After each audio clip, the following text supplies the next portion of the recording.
Hi, I'm Andy and I know containers. Born and raised in Germany, now here in Australia to help you make better container decisions. Today we're talking about container granny flats in Australia. And I'll say it straight away, most people start with the wrong first step. They start by shopping for a container. The correct step would be understanding your approval pathway. Because in Australia it's not about the container, it's about what your council and your state planning system classifies the building as. And that part varies sometimes a lot. A lot of people believe if it fits my backyard, it should be allowed. That's not how it works. The legal question is not, does it fit? The legal question is, what is it? Is it a secondary dwelling, an ancillary dwelling, a small dwelling, a second dwelling, a dependent person's unit, or something else? And what approval pathway applies in your state and your council area? If you don't clarify that first, you can't waste months and a lot of money. Let me give you the practical rule of thumb. The moment you do these things, you're basically in building territory. You make it habitable, you connect services, you intend long-term occupation, you fix it in a place like a permanent structure. It's always site-specific, so treat it as a framework, not as a permission. At that point, the container is treated like a building project, not like a storage box, and that's why granny flats are not a shortcut around approvals.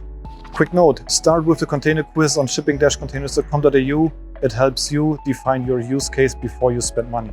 Back to the video. Now I'm going to keep this factual.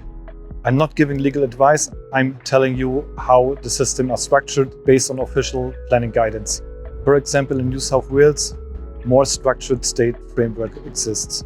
In Queensland, terminology and council variation. In Victoria, terminology transition guidance exists. In WA, clear deemed to comply style guidance exists. Rules change, always check the current guidance and confirm with your council or a certifier. Here's the key point. None of those systems care that your building started life as a shipping container. They care about it's a dwelling, it's habitable, or is it permanent? Does it meet the planning scheme? Does it meet the building compliance?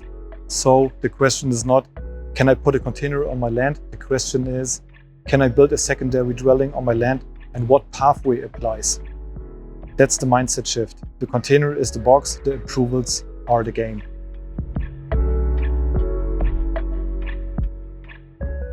If you want to do this properly anywhere in Australia, you work through a simple framework. Step 1, planning classification. What does your council call it? Secondary dwelling, ancillary dwelling, small second dwelling, whatever the local scheme uses. Step 2, planning pathway. Is it permitted in your zone? Are there overlays, bushfire, flood, heritage, environmental constraints? Step 3, building pathway. Even when planning is permitted, you still need to meet the building requirements for a habitable dwelling. Step 4, engineering reality. If you cut big openings, combine containers, stack or chain structure, you'll need engineering input. Cutting steel is easy, getting it certified is where projects die. And I'm not saying that because it sounds official, I'm saying that because that's how projects actually get approved and built without drama.